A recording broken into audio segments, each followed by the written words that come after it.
right, so when you start to think a little bit about what is a micro-credential and what is a digital badge, we just want to take a second and find out what you guys know. So if you could just throw in the chat, what do you think a micro-credential is and what do you think a digital badge is? Just so we kind of have an idea where everyone is in the group. So we'll give you just a minute to do that.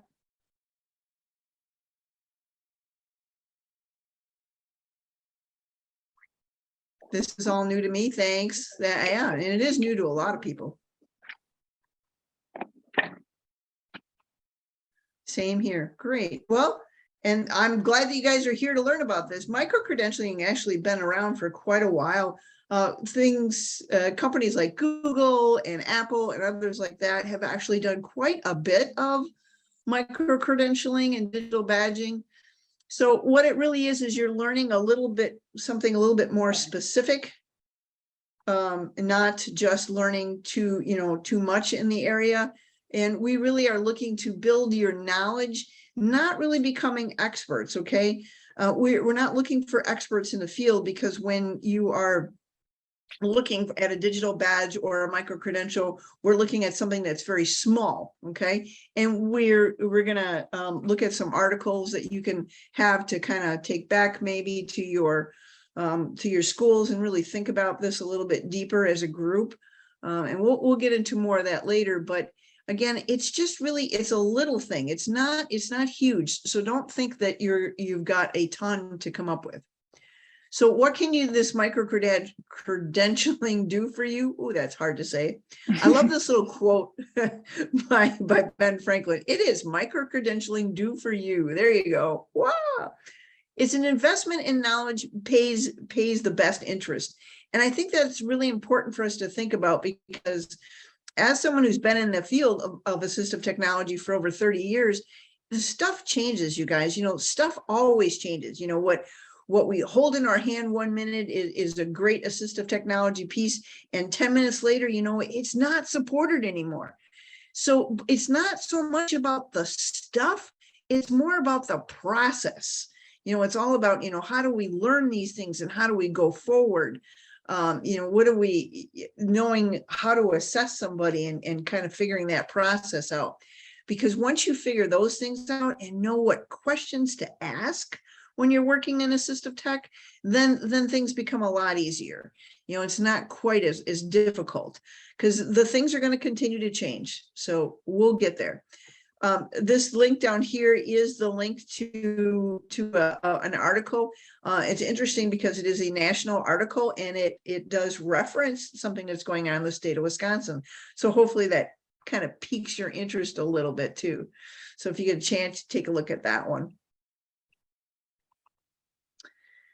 So really, when you go through this article and you read some things, and if you think about it, what a micro-credentialing is really going to do is it's going to improve your preparation to become a teacher. Because we all know, we don't know who walks through our doors nowadays, right? We think we've got a pretty good idea of who's in our classroom, and the next thing you know, everything has changed. So we don't always know who is there. So it really is going to help us with those things. And if we think about all the different shortages that are going on right now in education, there's a ton that are going on, and people, there's not the longevity anymore, right? People who come into our field, they don't always stay very long. So why is that? And they're finding through this article and other things is that they've stated that if you can keep up on what you're learning and do a micro-credential, you actually will spend more time in the field and be a lot more productive as you're going on. It really does empower you, because you're going to have a lot of ownership over this learning. I know that when I was in the schools, they say you have to do blank, blank, blank, and blank, the bloodborne pathogens and all those other things you have to learn all the time. You're like, I don't want to watch this video one more time, right? When you think about that. And so I love the fact of this micro-credentialing, because you have ownership over this. You can decide where to go, and we'll explain all this, but it's really, you are in charge of your own learning. You can take it as deep as you want, or you can skim the surface. If you have more students with intellectual disabilities, maybe you want to, spend more time in those micro-credentials. So it really is kind of up to you, so that you can figure out where you're going. And of course, we hope that the micro-credentialing will, of course, increase your knowledge, in the area of assistive tech, because staying up with, like I said, staying up with anything in assistive technology is terribly difficult. I mean, one day, I always like to say that assistive tech changes about as fast as we change our socks. And hopefully that's every day, right? You're changing all the time, because that's what happens with assistive tech. So hopefully these will be able to help you out with those things. So the AT Forward micro-credentialing launched almost a year ago, which is really, really exciting. And we're so excited about the number of participants that we had, the number of badges that have been awarded, and we're going to talk a little bit more about that as we go.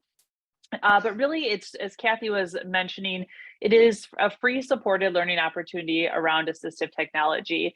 And again, learners have that choice. So sort of modeling that UDL, bringing in that UDL connection, that you have the power and the choice to choose your own learning and what is going to be most beneficial to you in your field and your practice.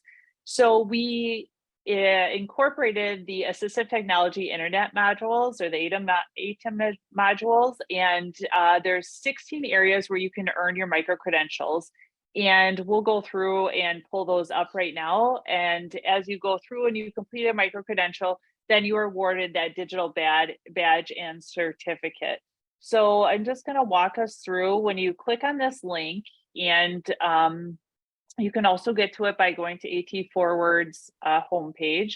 But as you click on this link here, it'll bring you to our AT Forward project page, the micro-credentialing page.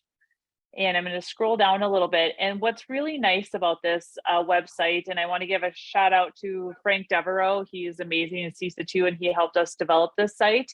But what's really nice about this is it really walks you through the process. So you'll see the step-by-steps of how you register, and it'll go through here. So you can sign up for our community practice, and then you'll sign up through link number 2 to start that micro-credentialing process. The registration for those modules at the ATEM modules, those are all free. So you'll sign up and create an account there. And then we're going to walk you through what the different steps are. So the action steps, the reflection, the feedback, we're actually going to walk through those with you. But as you scroll down, you'll notice here, and this website is going through an update right now, but it'll remain in the general sense that you see here. There is a video tutorial about the micro-credentials, how to register. So we recognize we're giving you a lot of information today, but if you need to go back and get some, okay, what were the steps again? This video is really helpful and we'll walk you through that. And then we get into, as you scroll down, the 16 areas where you can earn a micro-credentialing or micro-credential. So we have our, AAC, communication, academic, adult transition. New for this year is adult transitioning 2. We have access and device access. New for this year, we have accessible education materials, AIM, and that really is a nice correlation because if you've been working on IEPs this fall, you've likely seen the revised prompt on your special factors at I4 page. So this would be a nice learning opportunity around AIM, particularly for that prompt too, if you're interested. We have assessment. Also new for this year is AT for administration, which we're really excited about. So make sure that you bring that back to your district to let administration know about that learning opportunity. And also new for this year is our early childhood. So really trying to incorporate it. And these are based on feedback that we received from our users last year so that we could really, we want this to reflect your needs and your in your practices. So yeah, there's 16 of them here. And as you go through, you'll click one and you'll be prompted to make a copy of the documentation, which Kathy will walk through in just a moment. We'll go through a little bit more about the process. So I'm going to pause right here. Oh, yeah, before you leave that page, Stacy, just so people know, when you are on the ATEM modules site, when you sign up for those, it is completely free, where people kind of get stuck sometimes. So excuse me, we're gonna try to go through some of those do's and don'ts.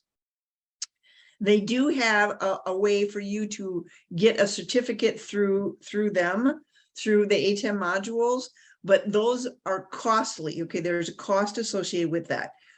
So we are not, there's no cost associated with this, but when it comes to when you finish a module and they'll say, hey, do you want, want the certificate? You just say no, just say no. And then we'll send out the certificates. So that way it kind of makes it a little easier. I've had a lot of people say, wait a minute, it does cost. And I'm like, nope, not really. So we are just, trying to help you avoid some of those pitfalls. Yeah, and I was just that's a really good point, Kathy. Thank you. I think we appreciate, we've learned a lot over the past year. And so kind of common areas where we're getting frequent questions, frequently asked questions, that's a really good point. I do want to pause and just give everyone a moment, if you wouldn't mind just looking at those 16 areas, which, if you want to just stick it in the chat, which areas are you most, or areas are you most excited about learning available? If you want to just go ahead, and we'll give a minute or two for that reflection.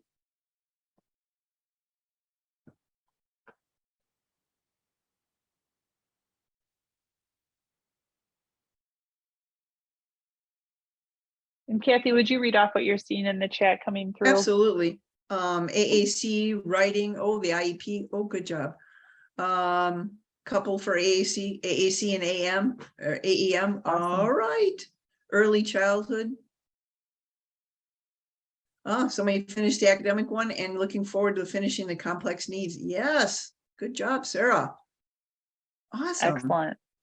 And I think just like this little snippet here, right, of our chat just shows how different varied everyone's needs are, right? What they're looking for from this. So we're really just trying to match that need and providing the choice and listening. So as we go further into this, you can also start kind of thinking about, as you look at these areas, I wish there was an area because at the end of our presentation, we are going to look for any feedback. And of course, this is ongoing, doesn't need to be today that you need to provide it. But if you have suggestions for an area that you do not see listed, please, like I said, we'll talk about the end, but don't hesitate to reach out to us as well. Yeah, and Mary Ellen just said that she's a vision teacher and that vision is a good one. It is hard to choose, but the thing is you can do multiple ones. And there is some overlap too. So as you're going through some, one may overlap into another. So it just kind of depends upon what which one you end up in there. I'm glad to see someone was looking at the adult transition, Susan, and thank you for that, because we're always, we really do want to look at this from the womb to the tomb kind of thing, from early childhood on up. I've been working with a day services program in the state of Wisconsin, and all of these wonderful adults that are 30 and 40 years old with Down syndrome or cerebral palsy, and they never got a chance to learn how to read. And it just shows that now is the, why not now? Because we learn every day. So why shouldn't anyone with a disability be given the opportunity to do some more reading, and learn to do more? So we always want to look at how can we help every person, and assistive technology can certainly do that. Yeah, and I think that's a really good point too, Kathy. Like, these modules are not necessarily, yes, a lot of them are have the lens of special education too, but we do want to think about AT for all, right? When you come in from that UDL lens. So just really promoting these learning opportunities. And I know we've talked about, and we are going to have an upcoming COP session on, AT for the general education teacher. So we're looking forward to that. That'll be in the second half of the year, but hopefully we can line a micro credential with that as well.